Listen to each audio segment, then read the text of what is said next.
So Deepavali வந்துருச்சு, எல்லாருமே புது ட்ரெஸ் எடுத்து ஸ்வீட்ஸ்லாம் சாப்பிட்டு வெடி போட்டு செலிப்ரேட் பண்ண ரெடி ஆகிருப்பீங்க. ஸோ நம்ம இப்போ வெடி போடுறப்ப நமக்கு ஆக்சிடென்ட்லாம் தீக்காயம் ஏற்படுறதுக்கான வாய்ப்புகள் இருக்குது. அப்படி இன்கேஸ் ஒரு வேளை ஏற்பட்டுருச்சு அப்படின்னா என்னெல்லாம் பண்ணணும், என்ன பண்ணக்கூடாது அப்படிங்கிறத இந்த வீடியோவில் நான் சொல்கிறேன். ஃபஸ்ட்டு விஷயம், தீக்காயம் பட்டுருச்சு அப்படின்னா அந்த இடத்த, அந்த பகுதியை சுற்றி இருக்க ட்ரெஸ் ஆர் ஜுவல்ஸ் ஏதாவது இருந்ததுன்னா அதை உடனே ரிமூவ் பண்ணிடுங்க.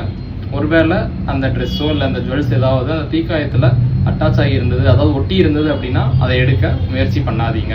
டைரெக்டாக இமீடியட்டாக ஹாஸ்பிட்டல் கூட்டு போயிருங்க.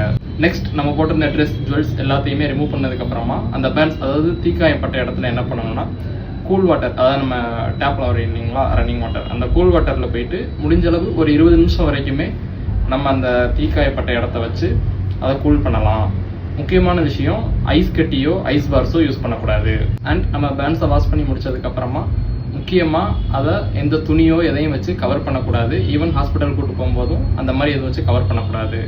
இன்னொரு முக்கியமான விஷயம், நம்மள நிறைய பேர் இந்த மாதிரி தீக்காயம் பட்டுருச்சு, வெடினால இது இதாகிடுச்சு, தோல் உறிஞ்சிருச்சு அப்படின்னா உடனே என்ன பண்ணுவோம்னா இங்க் ஊற்றுறது, மாவுளை முக்கிறது, சம்திங் அந்த மாதிரி ஏதாவது இதை வச்சு நம்ம குளிர்ச்சியாக இருக்கும் அப்படின்னு பண்ணுறது கூடவே கூடாது. முக்கியமாக அது எதையுமே பண்ணாதீங்க. பண்ணீங்க அப்படின்னா காயம்பட்டவங்களுக்கு இன்னும் டீப்பாக போகிறதுக்கான சான்சஸ் நிறையவே இருக்குது.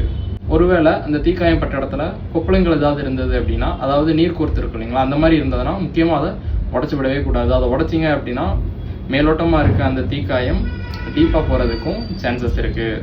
ஸோ ஏதாவது தீக்காயம் பட்டிருக்கு அப்படின்னா இதெல்லாமே ஃபாலோ பண்ணிவிட்டு முடிஞ்ச அளவு எவ்வளோ சீக்கிரம் முடியுமோ உடனே ஹாஸ்பிட்டல் போய் ட்ரீட்மெண்ட்டை ஸ்டார்ட் பண்ணுங்க. சின்ன காயமாக இருந்தால் கூட நாளைக்கு பார்த்துக்கலாம் அப்படின்னு நினைக்காதீங்க.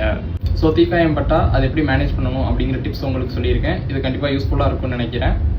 ஸோ எல்லாருமே ரொம்ப ஹாப்பியாக சேஃபாக இந்த தீபாவளியை கொண்டாடுங்க. அனைவருக்கும் இனிய தீபாவளி திருநாள் நல்வாழ்த்துக்கள்.